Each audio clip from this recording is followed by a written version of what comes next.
Assalamualaikum. Jangan lupa like, comment, and subscribe. Bye. Bismillahirrahmanirrahim. Assalamualaikum warahmatullahi wabarakatuh. Alhamdulillahi rabbil alamin.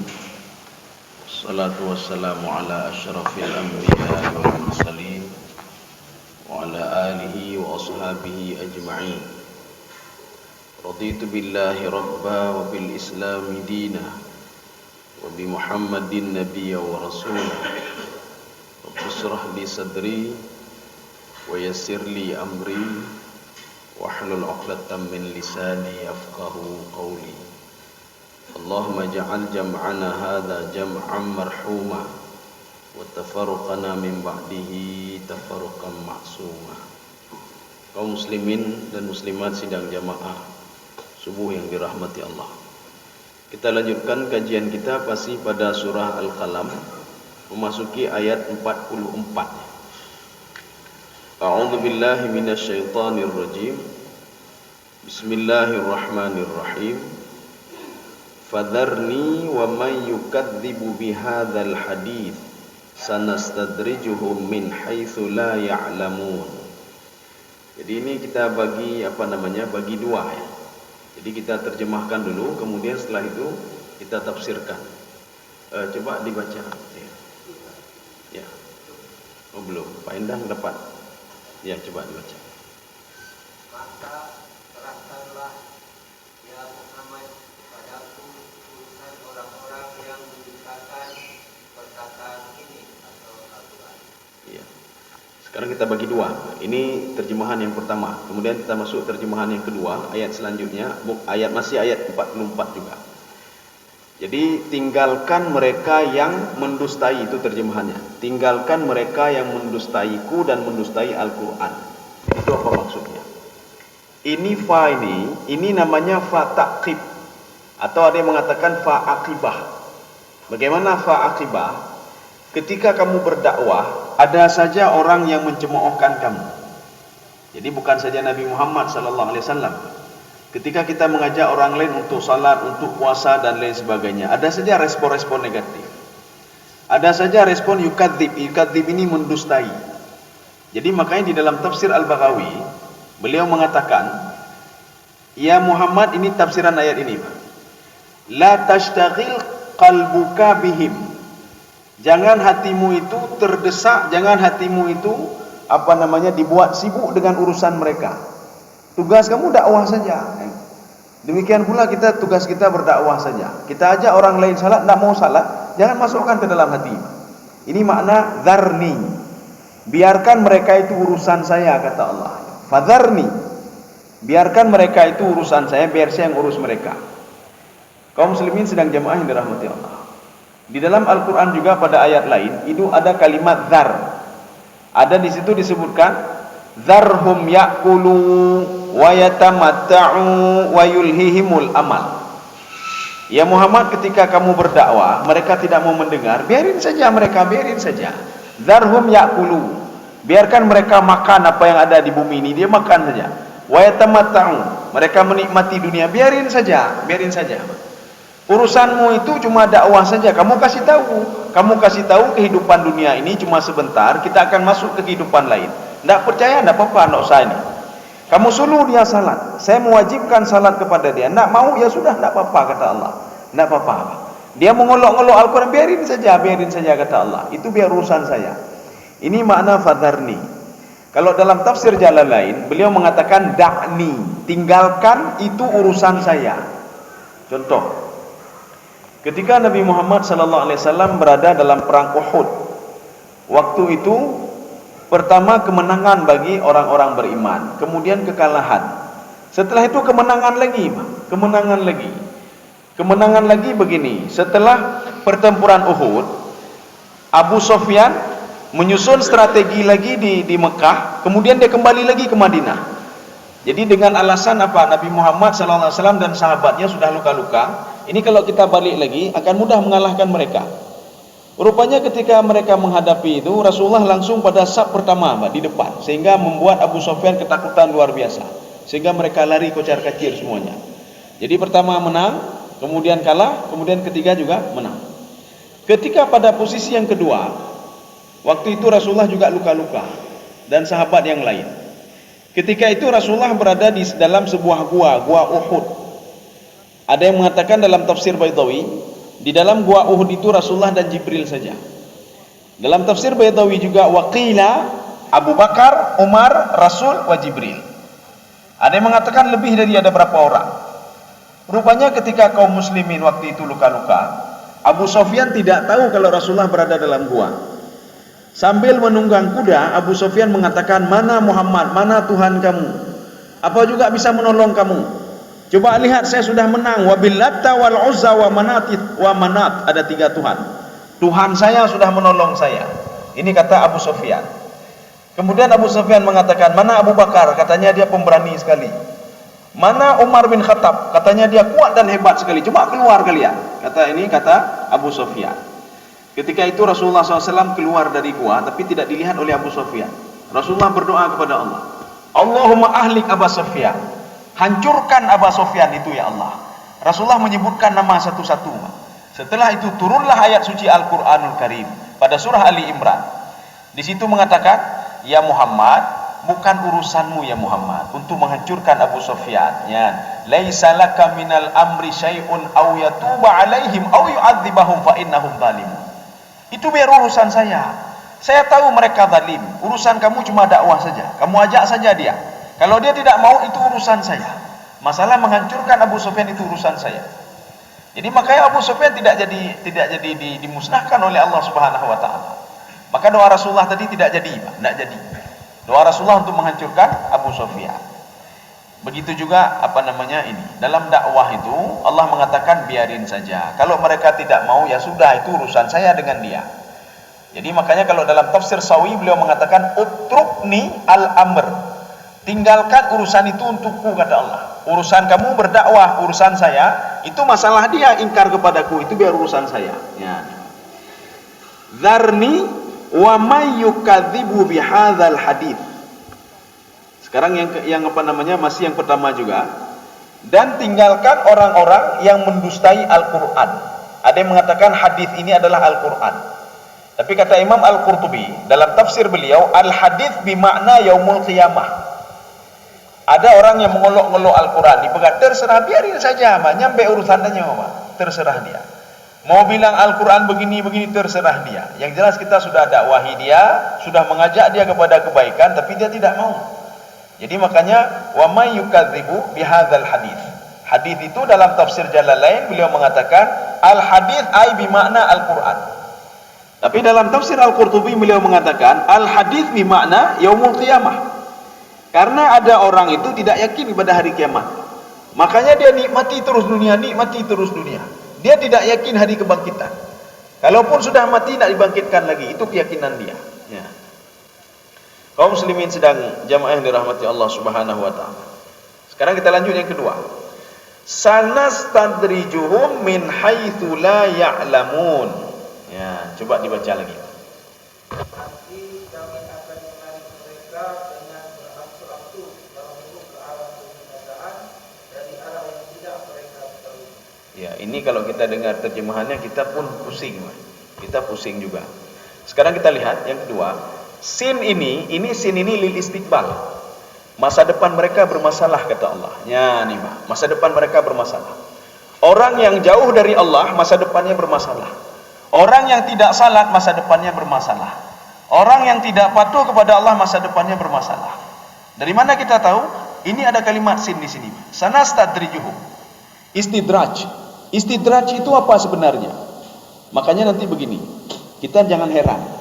Kita berdoa, ya Allah, saya salat kenapa miskin?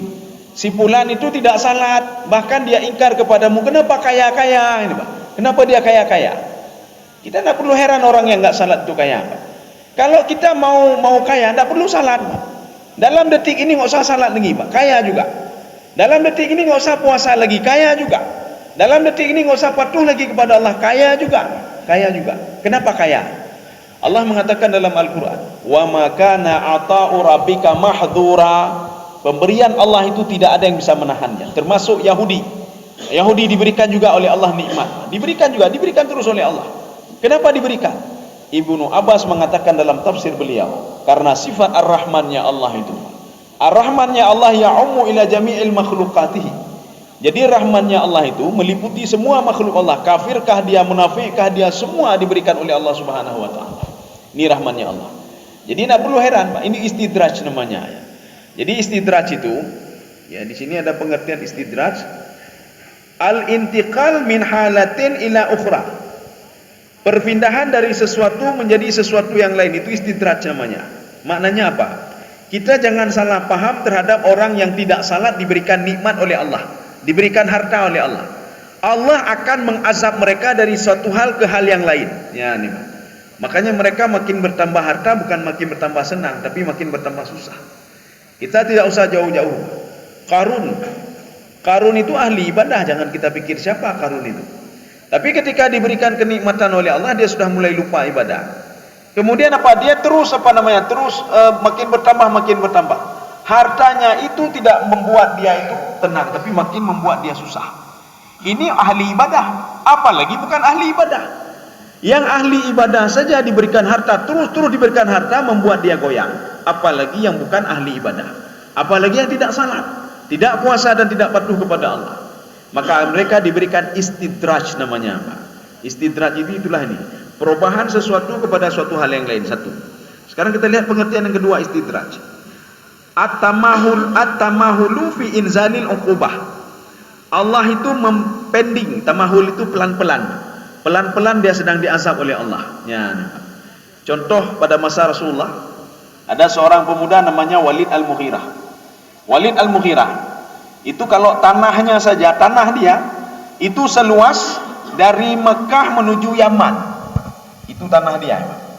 Mekah menuju Yaman itu kira-kira 900 km. Kan jauh sekali, 900 km tanah dia. Kalau berangkat dari Yaman ke Mekah itu tanah Walid Al-Mughirah semuanya. Begitu hebatnya dia. Salat tidak, puasa tidak, patuh tidak, syirik lagi kepada Allah Subhanahu wa taala. Rupanya Allah Subhanahu wa taala sedang menistidraj dia. Makin lama dia makin susah. Sehingga dia pernah ngomong di depan kaum Quraisy, "Siapa lebih mulia saya dengan Muhammad? Coba lihat siapa lebih banyak harta saya dengan Muhammad. Coba lihat lebih banyak anak saya atau Muhammad. Coba lihat." Anak beliau 10 orang, Walid Al-Mughirah. Akhirnya diambil satu-satu oleh Allah. Anaknya tinggal 2. Kemudian hartanya diambil sedikit-sedikit. Kemudian kesehatannya ditarik juga oleh Allah, sehingga dia mati dalam keadaan sakit, mati dalam keadaan fakir, hartanya habis semuanya. Walid Al-Mughirah. Makin lama makin susah nih. Abu Lahab, apa kurang dengan Abu Lahab? Abu Lahab hartanya banyak sekali, anaknya juga luar biasa. Tetapi apa? Abu Lahab makin lama makin susah nih, Pak. Termasuk Abu Jahal, dia makin susah. Jadi makanya dia ketika dia meninggal hartanya pun habis juga. Sama seperti Abu Jahal, hartanya juga habis. Jadi makanya Allah Subhanahu wa taala mengatakan darhum ya'kulu wa yatamatta'u wa yulhihimul amal. Biarkan mereka ya Muhammad, mereka makan apa saja dia makan. Apakah itu halal apa haram terserah mereka. Mereka nak mau diatur. Ya'kulu wa yatamatta'u. Mereka menikmati dunia, biarin saja dia nikmati dunia. Dia tidak tahu sebentar lagi akan mati, tidak tahu dia. Artinya apa? Dia itu menikmati dunia dalam waktu terbatas. Ketika dia meninggal dunia, sudah habis, nikmat itu sudah habis. Jangankan nikmat yang lain, nikmat nafas saja tidak ada lagi, nikmat jantung tidak ada lagi, ada bergerak lagi, nikmat ginjal tidak ada lagi, semua tidak berfungsi lagi. Jadi biarin saja mereka itu. Ini mereka sedang at-tamahul fi inzalil uqubah. Jadi azab itu dipending-pending oleh Allah ya, dipending-pending oleh Allah. Pelan-pelan diazab, pelan-pelan diazab. Kalau di dalam tafsir Jalalain, beliau mengatakan, "Na'khudhuhum qalilan fa qalilan." Saya akan mengazab mereka sedikit-sedikit. Ya, nampak. Bahkan di dalam Al-Qur'an Allah mengungkapkan ketika mengazab Walid Al-Mughirah, Allah mengazab dia sa'uda. Sa'uda itu apa? Seperti orang naik ke atas gunung. Orang yang naik ke atas gunung pertama santai, Pak. Tapi ketika sudah sampai ke atas gunung, sudah sesak napas dia. Makin ke atas makin sesak napas dia. Makin tinggi makin susah dia, Pak. Begitulah orang-orang diberikan istidraj oleh Allah Subhanahu wa taala, seperti naik ke puncak gunung. Sampai ke atas baru dia meninggal dunia. Kenapa? Karena napas tidak ada, apa-apa tidak ada lagi, Pak. Dari bawah sudah susah. Inilah yang dialami oleh Walid Al-Mughirah. Ini istidraj namanya. Jadi artinya apa? Kita tidak usah kita samakan diri kita sama mereka. Mereka tidak salat, mereka tidak puasa. Oh, saya mau kaya nak mesti salat, Pak. Hana muncih temayang jak salat mau kaya. Saya mau jabatan hebat, nak mesti salat. Hana perlu temayang kaya cik, Pak. Kaya juga ya. Yahudi itu kaya, salat tidak ada, ibadah tidak ada, apa-apa tidak ada. Dia syirik kepada Allah Subhanahu wa taala. Dan perlu kita ketahui azab itu ada dua. Yang pertama azab zahir, yang kedua azab batin. Yang dikatakan istidraj di sini bisa azab zahir, bisa azab batin. Azab zahir bagaimana? Azab zahir penyakit yang nampak, atau hartanya berkurang, atau perusahaannya hancur. Azab batin bagaimana? Kegundahan selalu yang ada di hati dia. Inilah yang Rasulullah katakan dalam hadisnya. Man hamma wad dunya akbar, man asbaha wad dunya akbaru hammihi. Kalau ada seorang baru bangun tidur, di kepala dia yang terpikir dunia saja yang terpikir. Ini proyek bagaimana, tender bagaimana, ini bagaimana, di dunia saya dia pikir, tidak pernah terpikir akhirat dia. Tidak pernah terpikir nanti saya meninggal bagaimana, di mana saya salat zuhur, di mana saya begini, di mana begini, di mana saya beribadah, tidak terpikir ibadah dia.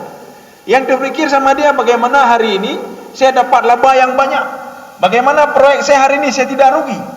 Ketika itu yang dia pikirkan, kata Rasulullah, akan diberikan penyakit, salah satunya akan diberikan oleh Allah penyakit kepada dia. Salah satunya alhammu la yanqati, kegundahan yang tidak pernah putus-putusnya. Hartanya banyak tapi gundahnya, Pak. Dia gundah dan susah. Ketika kita tanya, bagaimana nengku najan? Hanajan segayolnya, hanajan. Padahal perusahaan dia banyak sekali, Pak. Semua punya, semua dia miliki. Tapi ketika kita tanya, gimana najan? Hanajan segayolnya, karugo ulun, karugo. Padahal hartanya banyak sekali, Pak. Ini namanya azab batin, Pak.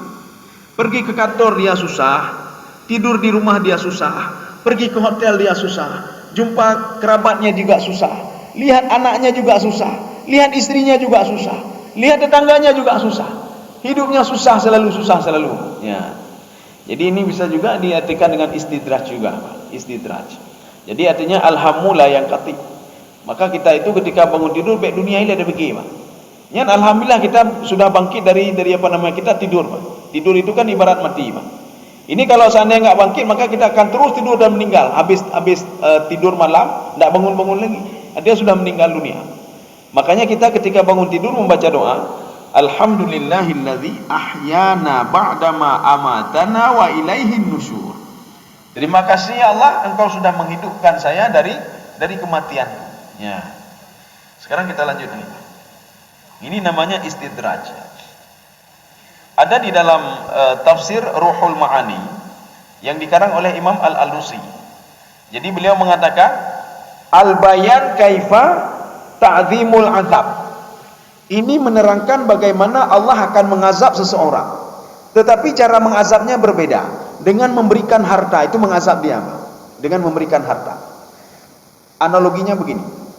Ketika kita mancing, ya. Ketika mancing, waktu mata pancingnya oleh ikan, digigit oleh ikan. Yang kita lakukan pertama bukan kita tarik dulu, tapi kita ulur dulu, Pak. Kita ulur dulu, Pak. Ini istidraj namanya, istidraj. Nanti setelah dia lelah itu baru kita tarik. Dia ini kita ulur lagi, Pak. Kita tarik lagi, kita ulur lagi. Kalau kita tarik akan putus, Pak. Maka diulur. Mengulur ini namanya istidraj namanya. Ikan itu dia pikir, wah lepas saya, sudah bebas saya. Rupanya ditarik lagi, Pak. Ditarik lagi, dilepas lagi, ditarik lagi. Pada akhirnya apa? Ditangkap ikan itu, Pak. Jadi makanya di ayat lain Allah mengatakan begini. Biarin saja mereka bangga dengan hartanya, biarin saja. Ya, biarin saja. Saya punya ini, biarin saja kata Allah. Hatta idza farihu bima atau, kalau mereka sudah bangga dengan harta mereka, akhadnahum baghtatan fa idahum mublisun. Saya ambil dia tiba-tiba kata Allah. Hartanya banyak sekali, tapi tiba-tiba dia meninggal dunia, jantungan, stroke, atau dia meninggal tiba-tiba. Biarin saja Muhammad. Saya ambil dia tiba-tiba nantinya. Makanya dzarni wa may yukadzibu bihadzal hadits. Sanastadrijuhum. Masa depan dia itu enggak jelas kata Allah. Enggak jelas masa depannya. Kenapa? Dia tidak berpikir akhiratnya, Pak. Dia tidak berpikir akhirat. Yang dia pikir cuma dunia saja, dunia saja. Dia tidak tahu tahapan selanjutnya itu jauh sekali. Dia tidak tahu dia. Sanastadrijuhum itu mana istidraj. Jadi istidraj itu di dalam tafsir Ruhul Ma'ani yang dikarang oleh Imam Al-Alusi, beliau mengatakan al-bayan kaifat ta'dzib. Kaifiyatu ta'dzib. Allah menjelaskan bagaimana cara Allah mengazab seseorang itu. Bisa dengan hartanya, bisa dengan anaknya, bisa dengan jabatannya, bisa dengan apa saja. Jadi makanya seorang itu bukan terazab dengan kemiskinan saja. Inilah yang dikatakan oleh Imam Al-Baghawi di dalam tafsir beliau. Al-ibtila'u, ini untuk kita. Kalau tadi untuk orang kafir. Tadi untuk orang kafir. Sekarang untuk kita. Al-ibtila'u, ujian itu imma bil khairi wa imma bisyarri. Ujian itu bisa dengan kebaikan, bisa dengan kejahatan. Bagaimana dengan kebaikan? Diberikan anak kepada kita, itu ujian. Diberikan harta, itu ujian. Kadang-kadang dengan harta kita sudah lupa kepada Allah. Kadang-kadang dengan jabatan sudah lupa kepada Allah. Kadang-kadang dengan nikmat sudah lupa kepada Allah Subhanahu wa taala. Seorang diberikan nikmat lengkap oleh Allah, sehingga dia lupa diri, bakat wardrobe. Ketika dia lupa diri, dia juga lupa kepada Allah Subhanahu wa taala. Sehingga Imam Al-Ghazali mengatakan, seorang itu akan teringat kepada Allah, akan mengetahui nikmatnya telinga, nikmat anggota tubuh, setelah anggota tubuh itu salah satunya diambil kembali oleh Allah, baru dia teringat. Maka kalau kita ingin tahu nikmatnya ginjal, jangan tanya sama orang sehat. Tanya sama orang yang gagal ginjal je. Tanya, Pak, bagaimana nikmat ginjalnya? Mbak urungnya tanya. Mbak tanya mbak urung sehat, hidup pun Pak nak tahu dia. Mau tanya nikmat jantung, maka kita kan nak tahu nikmat jantung, Pak. Kita nak tahu berapa begitu hebatnya jantung ini. Kita tahu ketika kita sakit. Oh, maka palo jantung lu pasang ring lu, Pak. Maka kalau ingin tahu nikmat jantung itu bagaimana, dahsyatnya jantung, tanya sama orang yang sudah kena penyakit apa jantung, Pak, yang sudah pasang ring, sama mereka tanya. Kalau tanya sama orang biasa tak tahu dia, Pak, tak tahu. Ya. Seperti kita tanya begini. Sama orang yang punya jet pribadi, Pak. Setiap bulan dia pergi ke Eropa. Kita tanya, "Pak, apa enaknya naik jet itu, Pak?" "Enak sekali, Pak, ya." Dia biasa saja. Biasa saja sama dia, Pak. Kenapa? Karena sudah terbiasa dia naik. Biasa saja. Bagaimana Bapak naik mobil mewah? Biasa saja. Biasa saja. Bagaimana Bapak tidur di hotel bintang 5? Biasa saja. Bagaimana Bapak rumah Bapak mewah sekali? Enak enggak, Pak? Oh, biasa saja itu. Biasa saja. Hidup pun nikmat, Pak. Nak tahu dia di mana nikmatnya. Kenapa? Karena salah satu nikmat itu belum dia tarik oleh Allah. Tapi ketika ditarik oleh Allah, baru dia tahu nikmatnya jet itu bagaimana. Nikmatnya tidur bagaimana. Baru hidup berdoa, Pak. Ya. Kaum muslimin sedang jemaah yang dirahmati Allah. Kita lanjut, Pak. Sanastadrijuhum min haitsu la ya'lamun. Dalam terjemahan diterjemahkan, mereka tidak tahu kalau itu adalah istidraj. Mereka enggak tahu. Yang mereka tahu apa? Mereka terus mengejar dunia, terus mengejar dunia. Ini seperti yang kita ceritakan beberapa pertemuan yang lalu. Siang malam pagi siang malam itu cari dunia, Pak. Cari duit dia. Lain enggak butuh dia. Ibadah enggak butuh, salat enggak butuh, semua enggak butuh. Yang dia butuh apa? Yang dia butuh cuma duit saja. Dia cari siang malam. Akhirnya dalam 1 bulan dia dapat miliaran, dapat duit. Setelah miliaran, sakit. Aduh, saya sudah sakit ini, Pak. Sakit lu. Kata istrinya, "Hana buku, tajak Singapura ini. Tajak ke dehu kita berobat." Ambil duit tadi yang miliaran tadi untuk mengobati bapak tadi, Pak. Duit yang dia cari 1 bulan tadi habis untuk mengobati bapak ini, Pak. Setelah dia sembuh, ibu mengatakan gini, "Minta lempeng gede, pelung lagi minta peng, cari lagi duitnya, Pak. Cari lagi duit." Setelah dapat duit kata kek lama. Aduh, kata kek yang kebanya jantung ke bermasalah hanapu dajak lam gede. Nyan. Apakah hidup seperti itu? Nyan, Pak. Setelah kita cari, kita sakit, mengobati dengan uang itu lagi, pergi lagi, mengobati lagi sampai meninggal dunia. Kalau itu tujuan hidup kita, rugi kita hidup di dunia ini, Pak. Kita tidak punya visi misi, Pak. Kita masih jauh sekali perjalanan kita. Masih jauh sekali. Kalau di dunia ini kita berhasil, kita patuh dan taat kepada Allah, maka akan bahagia selamanya, Pak. Kenapa? Karena di sini ladang untuk mencari amal itu di sini, Pak. Untuk berbuat sesuatu itu di sini. Nanti di alam barzah tidak ada lagi, Pak. Tidak ada lagi. Kecuali kalau kita punya anak yang saleh. Kecuali kalau kita pernah mewakafkan sesuatu. Kecuali kalau kita punya ilmu bermanfaat, kita berikan kepada orang lain. Kalau tidak, putus semuanya, Pak. Tidak ada apa-apa lagi. Ini min haitsu la ya'lamun. Ini kalau di dalam tafsir As-Sa'di apa kata beliau? Mereka tidak tahu kalau itu adalah istidraj. Mereka tidak tahu kalau makin bertambah harta, harta itu mengazab dia sendiri, Pak. Inilah yang Allah katakan dalam Al-Quran, illa liyu'adzibahum biha wa tazhaka anfusuhum. Harta dia, jabatan dia untuk mengazab dia sendiri. Wa tazhaka anfusuhum, sehingga hatinya juga selalu gundah, selalu gundah. Baru bangun tidur dia gundah. Bagaimana proyek saya di sana, proyek saya di Singapura, proyek saya di Amerika, proyek saya sibuk dia Pak dengan proyek itu, Pak. Dia pergi ke sana, dia cek proyek dia. Maka tinggal yang Indonesia, balik lagi Indonesia. Itu kesibukan dia selalu. Sehingga setelah dia sibuk begitu, kata Imam Ghazali, bodoh sekali orang ini. Dia kumpulkan harta puluhan tahun dengan tangannya sendiri, tapi ketika dia meninggal dunia, harta diambil oleh orang lain. Kan rugi sekali, kan bodoh namanya. Dia mengumpulkan harta di Amerika, di Afrika dia kumpulkan, di Eropa dia kumpulkan semuanya, di Australia, di Bali dan lain sebagainya. Tetapi setelah dia meninggal dunia, harta yang dikumpulkan tadi dirempah di orang lain, Pak, diambil oleh orang lain. Itu kalau dia punya anak. Kalau tidak punya anak, ayah dia tidak ada lagi, anak tidak ada, maka akan diambil oleh saudara-saudaranya. Saudaranya yang enggak bekerja dulu, kalau maka meninggal saudara alun, nyane Pak. Yang kamu demi alfa tapo, ibu kata nyalung kamu demi dan no. Kata satu lagi, saya sudah dapat los apa hotel, saya sudah dapat ini, saya dapat itu. Semua dapat mereka tanpa kerja. Yang kerjakan kita tadi, maka rugi sekali kita. Ya. Tapi kalau ibadah kan tidak. Apa yang kita buat itulah yang kita lihat. Kita buat sedikit, maka itulah yang kita lihat. Walaupun nanti dilipat gandakan oleh Allah Subhanahu Wa Taala. Kaum muslimin sedang jemaah yang dirahmati Allah. Bukan. Ya, kita lanjut lagi. Wa umli lahum inna kaidi matin. Ya, coba dibaca Pak terjemahannya. Dan aku memberikan kepada mereka dengan rencanaku amat. Iya. Umli ini berasal dari kalimat imla. Imla itu begini, imla itu imla. Dalam bahasa Arab, ketika seorang guru menyuruh muridnya untuk menulis, itu mendikte namanya. Contoh, saya pergi ke sekolah. Coba tulis. Ya, ini Pak. Itu imla namanya. Saya tulis saya. Maknanya umli, saya berikan waktu kepada mereka untuk bisa menulis. Ya, ini Pak. Ini asal kata imla. Imla itu seorang guru membaca, kemudian muridnya menulis dan mengulang-ulang berapa kali. Maknanya apa? Memberikan waktu kepada muridnya supaya bisa menulis. Bagaimana menulis? Saya pergi ke sekolah. Ya, bagaimana cara menulisnya? Kalau ini wa umli lahum, itu imla itu maknanya apa? Al-imdad fi zaman. Dipending dia, waktu azabnya dipending oleh Allah. Jangan saya azab sekarang, biar nanti saja. Nanti saja saya azab, nanti saja saya azab. Pada akhirnya pas langsung sekaligus diazab oleh Allah Subhanahu Wa Taala. Seperti Fir'aun laknatullah. Fir'aun apa yang tidak ada sama Fir'aun? Semua ada sama dia. Harta ada, emas, jabatan, semua ada. Kerajaan ada sama dia. Apa yang tidak ada? Dia punya pembantu yang banyak sekali. Dia bisa menguasai Bani Israel dan suku Kipti. Apa yang tidak dia miliki? Tetapi apa? Semua diambil oleh Allah Subhanahu Wa Taala. Maka ini namanya wa umli lahum, al-imdadu fi zaman.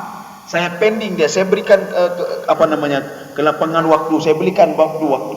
Ini untuk apa? Supaya mereka itu bertaubat kepada Allah. Tapi mereka tidak mau juga. Makanya nanti ada orang yang sudah seperti ini, dia bertobat pada akhirnya, Pak. Dia bertobat.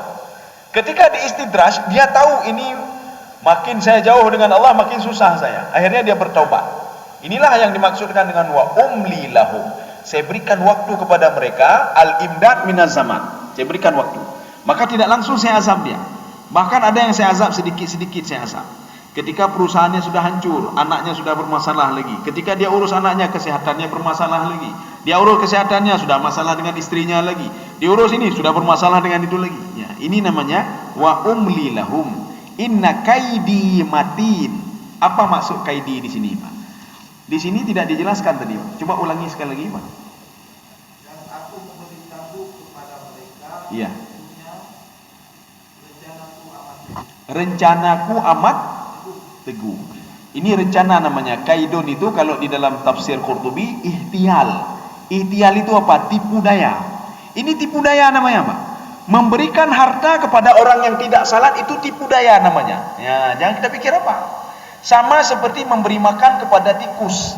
Apakah kita ingin menggemukkan tikus? Tidak, kita ingin menangkap tikus. Ya, Pak. Ini namanya kaidi namanya, Pak. Jadi apakah Allah ingin memberikan ini kepada mereka? Tidak. Allah ingin mengazab mereka dengan harta itu sendiri.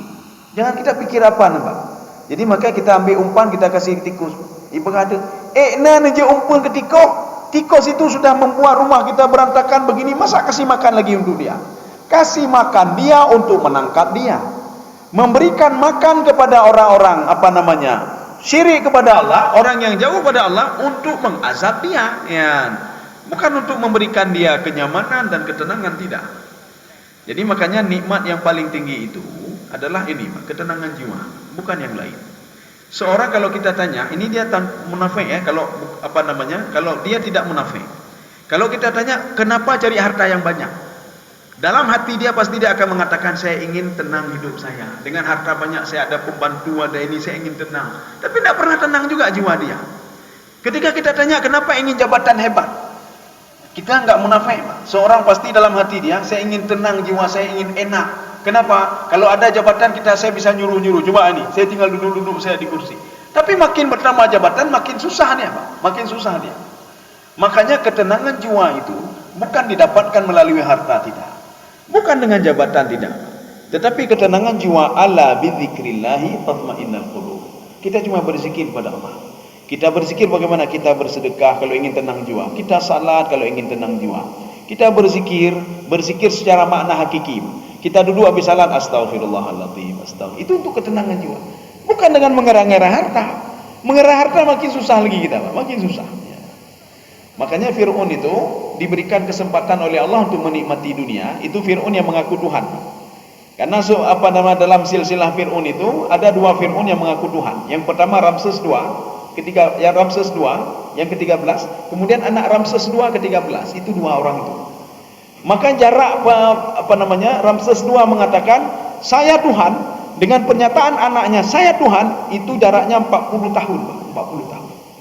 Pernyataan seorang ayah dan anak yang menyatakan ana rabbukumul a'la, itu 40 tahun. Makanya Fir'aun yang membesarkan Nabi Musa alaihissalam, itu jenggotnya lebih panjang dari tubuhnya. Tidak ada orang yang berani megang jenggot dia. Ini ada dalam tafsir Al-Baitawi. Tidak ada orang yang berani pegang jenggot dia kecuali pengawalnya. Ketika dia sedang jalan, diangkat jenggot dia. Tidak ada orang yang berani menarik jenggot dia kecuali Nabi Musa alaihissalam. Ya, nih, Pak. Sehingga dalam sejarah tidak ada yang berani tarik jenggot dia. Sehingga marah Musa dan Fir'aun dan ingin membunuh Nabi Musa. Kata istrinya apa? Hai, anak kecil itu, kenapa kamu bunuh dia? Anak kecil kan tak ada masalah. Nah, ini kenapa? Karena dia tarik jenggot Fir'aun. Cuma diberikan kesempatan oleh Allah 90 tahun. Mana enak hidup 90 tahun? Menikmati dunia 90 tahun. Rugilah kita. Kita kumpulkan harta banyak sekali tapi menikmatinya 90 tahun. Fir'aun itu menikmatinya 90 tahun. Pada akhirnya apa? Dia tidak bisa makan apa-apa lagi. Kenapa? Karena mulutnya sudah kanker mulut dia. Dia kanker mulut. Dia tidak bisa makan ini, tidak bisa makan itu, duduk terbaring. Akhirnya dia meninggal dunia. Untuk apa? Kalau umur 1000 tahun itu baru enak menikmati dunia, Pak. Ini 90 tahun apa enaknya nikmati dunia? Dan anaknya yang mengejar Fir'aun, yang mengejar Nabi Musa alaihissalam. Maka Nabi Musa hidup dengan dua Fir'aun. Yang pertama Fir'aun yang membesarkan dia, yaitu Fir'aun yang meninggal usia 90 tahun. Yang kedua Fir'aun yang mengejar dia, itu anak Ramses ke-13, meninggal pada usia 60 tahun. Masa 60 tahun dia menikmati dunia? Kan rugilah. 60 tahun. Ini sekarang kita sudah berapa tahun umur kita? Ya karak 50, ya Pak. Karak 50 tahun, nikmati dunia kan sebentar lagi kalau usia seperti Rasulullah katakan 60 dan 70. Tinggal 10 tahun lagi. Artinya apa? Di dunia ini bukan untuk menikmatinya, Pak. Bukan untuk menikmati. Kita di sini seperti orang pergi ke sawah, kita tanam benih. Kadang-kadang kita inikan aliran airnya, kita berikan pupuk, kita berikan panennya nanti, bukan sekarang. Ini belum apa-apa sudah panen, sudah bahagia, sudah setelah dia meninggal tidak punya apa-apa nih, Pak. Tidak punya apa-apa. Kan rugi saja. Wa umli lahum inna kaidi matin. Ya, itulah kaidi itu seperti itu. Jadi matin itu di dalam tafsir Jalalain beliau mengatakan, karena kita ambil tafsir paling simpel, Pak. Syadid. Syadid itu begini. Setiap rancanganku tidak ada yang bisa berubah, yang merubahnya. Setiap keputusanku tidak ada yang bisa berubah, kata Allah. Tidak ada yang bisa merubah keputusanku kecuali, kata Allah. Ya, nih, Pak. Allah akan menurunkan azab kepada personal seseorang. Azab tidak akan jadi saya turun apabila dia lakukan dua hal. Kita sebentar lagi naudzubillah atau si A, Pak. Si A akan diazab oleh Allah jam 9 nanti, Pak. Dia akan diazab oleh Allah. Kenapa? Karena dosa-dosa dia. Tetapi kata Allah, azab itu tidak jadi kalau dia lakukan dua hal. Ma yuf'alullahu bi'adzabikum in syakartum wa amantum. Kalau dia waktu itu sebelum jam 9, dia teringat kepadaku, kata Allah. Ya Allah, lu kan lupa buat dosa, ya Allah. Wa amantum, dan dia beriman kepadaku. Dia beriman, dia minta maaf. Maka azab tadi akan saya turunkan jam 9 tadi tidak jadi saya turunkan, kata Allah. Karena dua hal tadi, Pak. Syakartum wa amantum. Ya. Kaum muslimin sedang jamaah yang dirahmati Allah. Saya rasa sudah cukup. Ya, jadi kita dua ayat saja. Jadi di sini disebutkan inna kaidi matin syadidun la yutak. Jadi azabku sangat kuat dan tidak ada yang bisa melepaskan, Pak. Tidak ada yang bisa. Contoh, ada seorang akan sakaratul maut. Dia akan meninggal hari ini. Tidak ada yang bisa menarik itu, Pak. Tidak ada yang bisa. Termasuk malaikat sendiri. Malaikat sendiri saya tidak tahu kapan dia akan kapan kiamat hidup, Pak. Di dalam kitab Al-Bidayah wa Nihayah, satu-satunya malaikat yang belum bekerja adalah malaikat peniup sangkakala. Karena dia tidak tahu kapan kiamat itu. Sampai Allah menyuruh kepada dia tiup sangkakala, baru dia tiup. Dan dia ini di dalam kitab Al-Bidayah wa Nihayah, itu sangkakala masih di mulutnya, Pak. Dan dia tidak tahu apa yang akan dia lakukan selanjutnya. Dia tidak tahu. Malaikat lain pun tidak tahu kapan mereka akan musnah, kapan mereka akan akan meninggal dunia, mereka tidak tahu juga. Apalagi kita, ya, Pak. Maka Allah ini sebagai penutup, Allah mengatakan dalam Al-Qur'an, afa amina ahlul qura ayyatiyahum ba'suna bayatan wa hum naimun awa amina ahlul qura ayyatiyahum ba'suna duhaw wa hum yal'abun. Tidak ada yang merasa aman dengan azabku, kata Allah. Kalau azabku tiba-tiba datang di waktu malam, kita sedang tidur, tiba-tiba gempa, atau tsunami, yang selanjutnya, atau banjir bandang, semua mati, kata Allah. Tidak ada yang bisa menghalangi itu, kata Allah Subhanahu wa taala. Atau azabku datang di waktu duha, ya, azabku datang di waktu duha. Wa hum yal'abun. Mereka sedang sibuk dengan aktivitasnya, kemudian saya azab mereka. Ada apa dengan dua ayat ini? Ini menandakan azab Allah selalu datang di waktu subuh, selalu datang di waktu duha. Ya, selalu datang di waktu subuh dan duha. Di mana di waktu subuh? Di waktu subuh ketika kaum Nabi Lut alaihissalam diazab oleh Allah, itu pas di waktu subuh. Kemudian Fir'aun diazab oleh Allah di waktu duha. Dan banyak kejadian-kejadian di waktu duha seperti kaum Ad, kaum Thamud dan lain sebagainya. Mereka diazab oleh Allah itu di waktu duha. Maka hati-hati, Pak. Ketika itu Allah mengatakan, terus mengingatku kalian. Di pagi hari, di siang hari, di malam hari, terus kalian mengingatku, kata Allah. Mana tahu di waktu itu saya turunkan azab kepada kalian. Ya. Saya rasa cukup sekian. InsyaAllah pertemuan selanjutnya kita lanjut ayat 46. Ya, besok, ya. Besok subuh kita lanjut ayat 46. Mudah-mudahan ada manfaatnya bagi saya sendiri dan jemaah sekalian. Subhanakallah bihamdika asyhadu an la ilaha illa anta astaghfiruka wa atubu ilaik. Assalamualaikum warahmatullahi wabarakatuh. Terima kasih.